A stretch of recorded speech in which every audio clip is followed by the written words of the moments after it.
Poultry form దుర్వాసన నుండి గ్రామాన్ని కాపాడాలంటూ చేగుంట మండలం పెద్దశివనూరు గ్రామస్తులు ఆదివారం పౌల్ట్రీ ఫామ్ ముందు నిరసన వ్యక్తం చేశారు.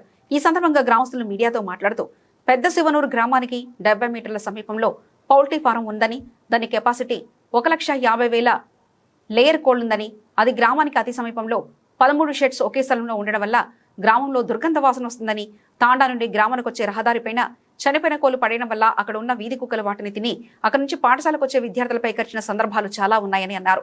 విద్యార్థుల తల్లిదండ్రులు, గ్రామస్తులు పంచాయతీ సెక్రటరీ ప్రశాంతికి ప్రతిరోజు ఫిర్యాదు చేస్తున్నప్పటికీ ఈ విషయాన్ని పంచాయతీ సెక్రటరీ ద్వారా తెలంగాణ పొల్యూషన్ కంట్రోల్ బోర్డు వారికి బోర్డు నియమ నిబంధనల మేరకు పౌల్ట్రీ ఫామ్ పై తగిన చర్యలు తీసుకుని ప్రజల ఆరోగ్యాన్ని కాపాడాలని లేఖ ద్వారా తెలపడం జరిగిందని తెలిపారు. ఇప్పటికైనా అధికారులు స్పందించి పౌల్ట్రీ ఫామ్ నుంచి వచ్చే దుర్వాసన నుండి కాపాడాలని ప్రజలు కోరుతున్నారు. 70 మీటర్ల దూరం ఉంది కోళ్ల ఫారం మాకు గ్రామానికి. దానివల్ల ఏ రాజకీయ నాయకులు పట్టించుకుంటలేరు.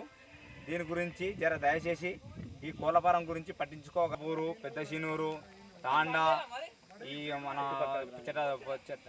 చెట్టుపల్లి తాండా ఇవన్నీ కలిసి ఈ తాండాలలో అందరికీ చాలా వాంతులు, విరేచనాలు, డెంగ్యూ జ్వరాలు వల్ల చాలా ఇబ్బందికరం అవుతుర్రు. ఈ కోళ్ల ఫారం చాలా ఎఫెక్ట్గా ఉంది, దుర్వాసన వస్తుంది. మొన్న పొల్యూషన్ ద్వారా గవర్నమెంట్కి వచ్చిర్రు, వాళ్ళు ఈయన చెకప్ చేసిర్రు. ఇదంతా వేస్ట్, ఇదంతా కోళ్ల ఫారం నుంచి అంతా కోడి ఎరువు అంతా బయటకు వచ్చేస్తుంది. వర్షాకాలంలో వచ్చినట్టు ఇట్లా పచ్చి కోడిపి ఇట్లా వరదలు పోతుంది లోపల, అదంతా తీసుకుపోయారు. కాకపోతే ఏ రాజకీయ నాయకులు మాకు సపోర్ట్ చేస్తలేరు. దీని గురించి ఈ కోళ్ల ఫారం బంద్ చేయాలని మేము కోరుతున్నాము. అధికారులు దీని గురించి స్పందించి మూసేయాలని కోరుతున్నాము. ఇంకొకటి పెద్దశివనూరు తాండం నుంచి పెద్దశివనూరు స్కూల్కి పిల్లలు వస్తారు, నడుచు కూడా వస్తారు.